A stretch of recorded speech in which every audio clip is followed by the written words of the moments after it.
Welcome back, everyone, to Video Game History Time Warp Randomizer, the show where we spin the wheel of time and land on a random year in video game history. In today's episode, we'll be taking a look at a chaotic PS2 action release, State of Emergency, a couple of rare, oddball indie games, Hank, Quest, Victim of Society, and Dark Woods, and a notable 2002 studio acquisition involving Termite Games and Project 3 Interactive. But before we jump into today's time warp destination, it's quiz time, right after this brief break. 10, 9, 8, 3, 2, 1, 0. Alright, we're back, and we're going to do a video game quiz from our previous episode that we did, episode 3, season 1 of this series. Video game quiz number 3. Alright, listeners, let's test your memory from the previous episode. Today's trivia quiz covers a wild mix of platforms, from 1970s microcomputers to 2025 indie releases. We've got 8 games spanning nearly 50 years of video game history. Let's begin. Question number 1. Classic roots. Cadillac for the Famicom, 1990 Japan. Question. On which Nintendo home console was Cadillac released in Japan in 1990? A. Super Famicom. B. Famicom. C. Nintendo 64. Or D.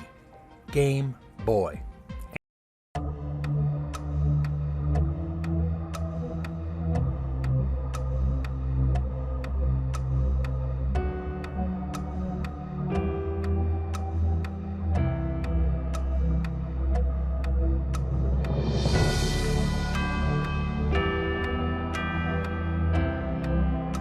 Answer: the Famicom.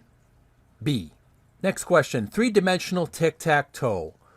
Wang 2200, 1976, United States. Question. Three-dimensional tic-tac-toe was developed for which type of system? A. Arcade cabinet. B. Early home console. C. Microcomputer system. Or D. Handheld electronic device.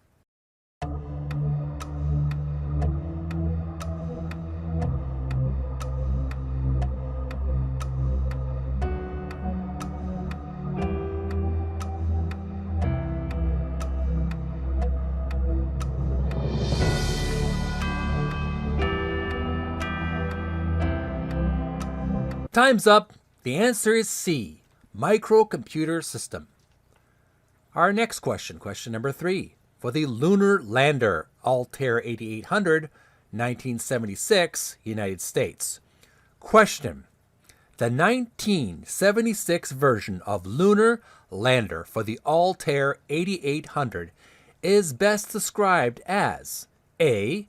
A cartridge-based console game. B. A text/command-driven early computer game. C. A CD-ROM educational simulation. Or D. A handheld LED game.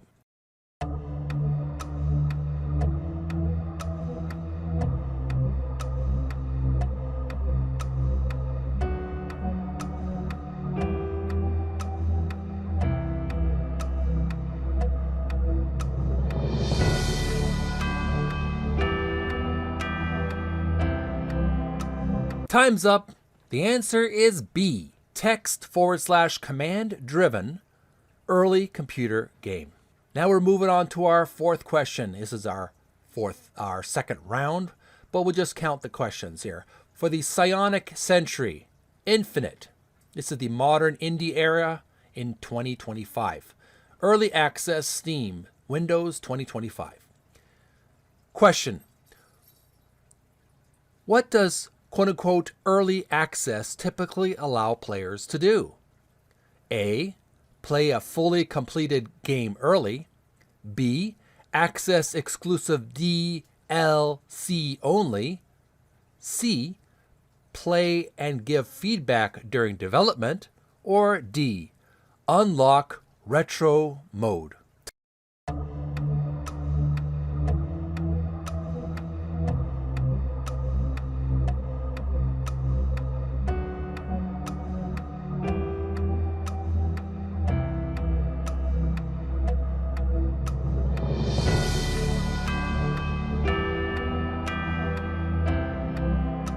Time's up. The answer is C.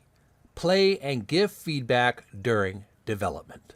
Next question, question number 5 for the Dawning Letters, Sunrise. This is for the Steam Macintosh in 2025. This game was released for which operating system? A. Linux. B. Windows. C. Macintosh. Or D. DOS.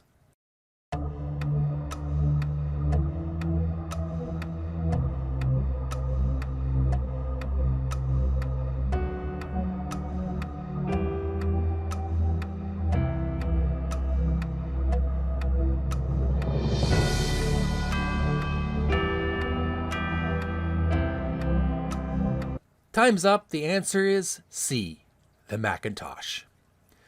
Next question we have for the game Desquarium for Steam, Windows 2025. Question: based on its title, Desquarium most likely simulates A. Office management, B. Virtual aquarium, C. A typing challenge, or D. A puzzle grid.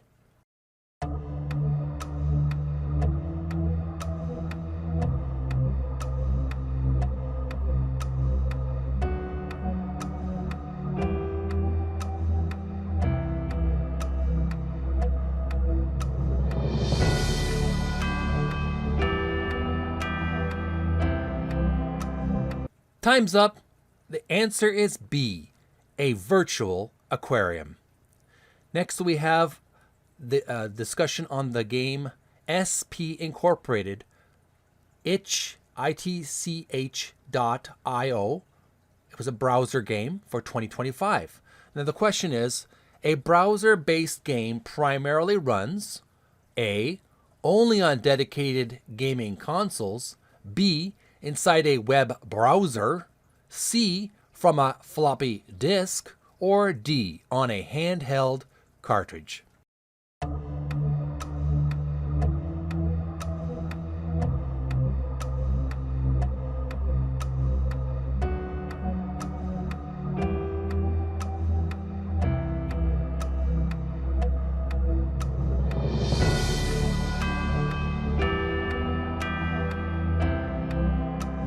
Time's up. The answer is B, inside a web browser. And we have question number 8, the last list of games we're going to discuss with the questions. Aplero, itch.io for the Windows 2025. And the question is, itch.io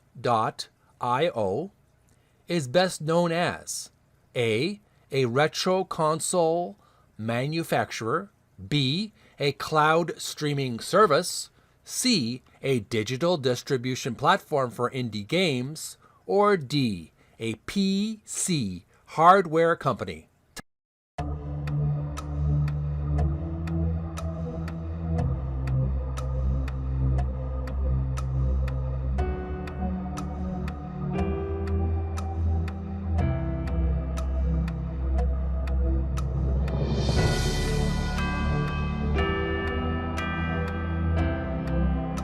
Time's up. The answer is C, a digital distribution platform for indie games. How many did you get correct? If you aced all 7, in this case 8, if you aced all 8 questions, you officially earn 10 Retro Gamer Intelligence points. Redeemable nowhere, but still very prestigious.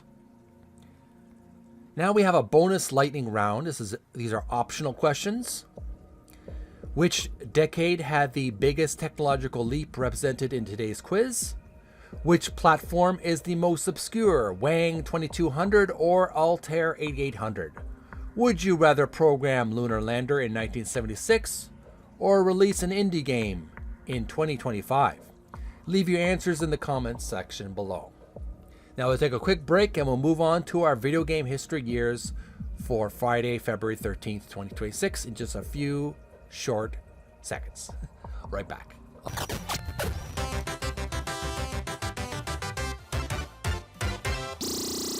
All right, we're back with the video game history years we're going to review for Friday, February 13th, 2026.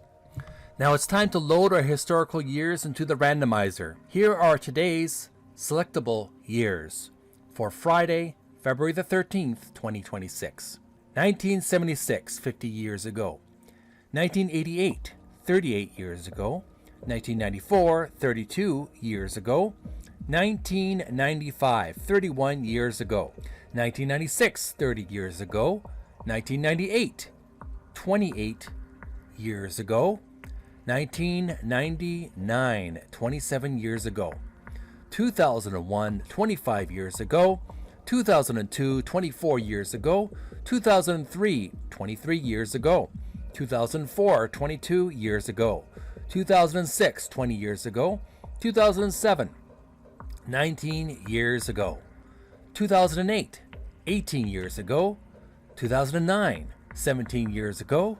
2010, 16 years ago. 2010, 15 years ago. 2011, 15 years ago. 2012, 14 years ago. 2013, 13 years ago. 2014, 12 years ago.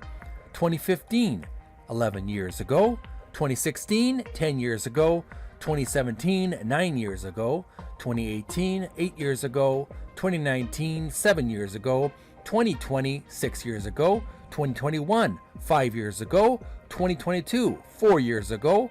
2023, 3 years ago. 2024, 2 years ago. And 2025, 1 year ago. Woo! Gotta catch my breath there. Now we're going to compute all these numbers into the randomizer wheel, and we're going to compute the years into the randomizer, and we will see which number, what year we land on. Hopefully it should be just one this time, not a number of different years like that we had in previous episodes. So right after a brief break.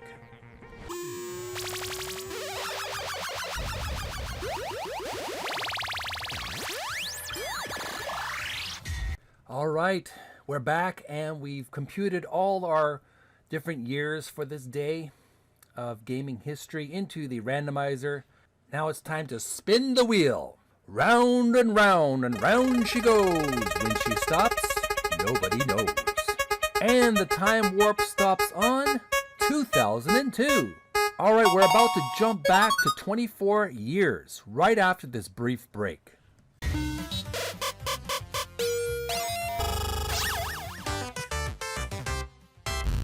All right, we're back with some more video game history for Friday, February 13th, the year 2002. Let's travel to the year 2002, a time when flip phones ruled. Broadband was still a luxury, and the PlayStation 2 was dominating living rooms worldwide. Here's what was happening in video game history on this day. Industry news. Project 3 Interactive BV acquired Swedish development studio Termite Games, strengthening its publishing and development presence in Europe. Additionally, Project 3 Interactive Studio AB confirmed the acquisition, marking an expansion move for the Dutch publishing company. Meanwhile, Bohemia Interactive was renamed to Senega Czech SRO. Corporate shifts like these shaped the European PC publishing landscape in the early 2000s, particularly in simulation and tactical game markets. PC releases, brackets DOS scene still alive. Even in 2002, DOS-based releases were still appearing in niche markets. We have Hank's Quest, Victim of Society, the DOS version worldwide. A little bit of extra research on Hank's Quest, Victim of Society. Hank's Quest: Victim of Society is a freeware fan-created graphic adventure game for MS-DOS that was released in 2002, and it has been made available worldwide for download. Here are the game details. Developer/publisher. The game was developed and published by Fimo Duo Entertainment. Release year, it was released in 2002. Platform, the game was created for the MS-DOS platform and runs using Sierra's Adventure Game Interpreter (AGI) engine. It is also listed as being available for Atari ST systems. Genre is a traditional graphic adventure game with a comedy theme. Gameplay. Input is done entirely through text commands, and the game uses a point system, similar to early Sierra games. Availability. The game is available as freeware and can be found in various online game archives. Localization. The game is available in English and Dutch (as Hank's Quest /Offer van het Gebeuren. SLACHTOFFER. Van is VAN, HET, and GEBEUREN. That's the spelling of the Dutch version, and I apologize to my Dutch listeners if I did not pronounce that correctly.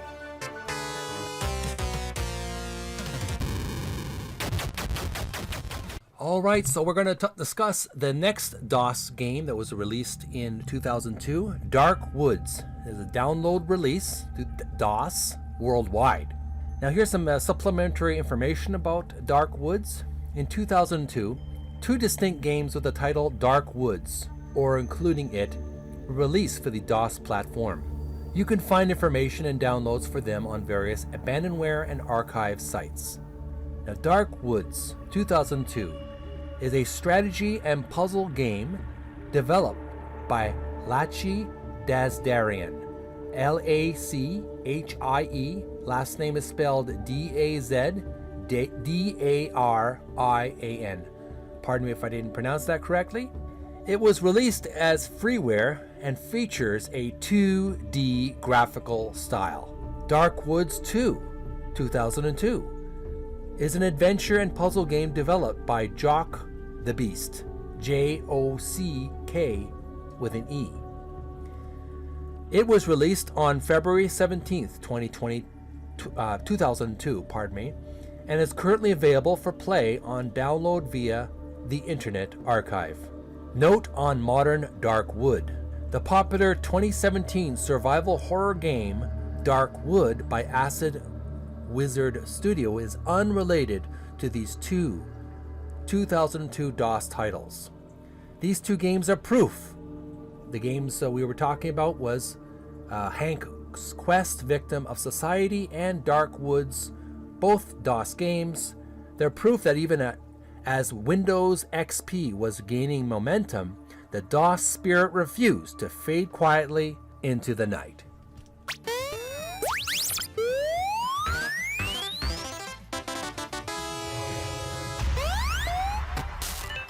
And we have one more video game that was made in 2002 that we want to highlight. It was on the console system PlayStation 2, United States. The game is called State of Emergency. Now, this game is a chaotic, riot-fueled action game known for its over-the-top gameplay and controversy. It captured the early 2000s appetite for edgy, sandbox-style urban mayhem, right in the era when open-world experimentation was heating up.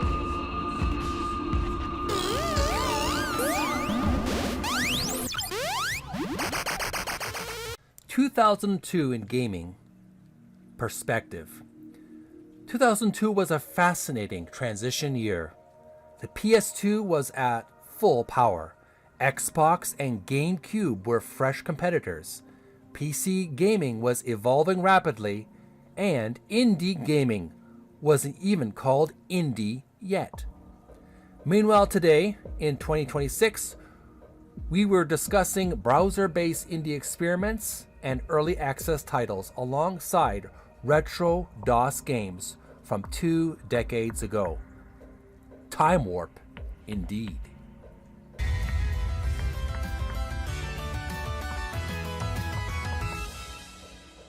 Well, that's all the time we have for this episode of Video Game History Time Warp Randomizer. I hope you enjoyed our selection of games and industry moments from 2002. What game history selection did you find most interesting? Was it the corporate shake-ups, the PS2 chaos, or the persistent DOS releases? Leave your comments below, and make sure to like and subscribe to the podcast to be notified of future episodes. And remember, it's Friday the 13th. So, if your save file mysteriously corrupts, or your controller battery dies at the final boss, it's not bad luck. It's just the time warp randomizer demanding tribute. I want to add, in Minecraft. Thanks so much for listening, and we'll see you next time. Bye for now. I'm Jeremy from VideoGamersOasis.com, and you've been listening to Video Game History Time Warp Randomizer.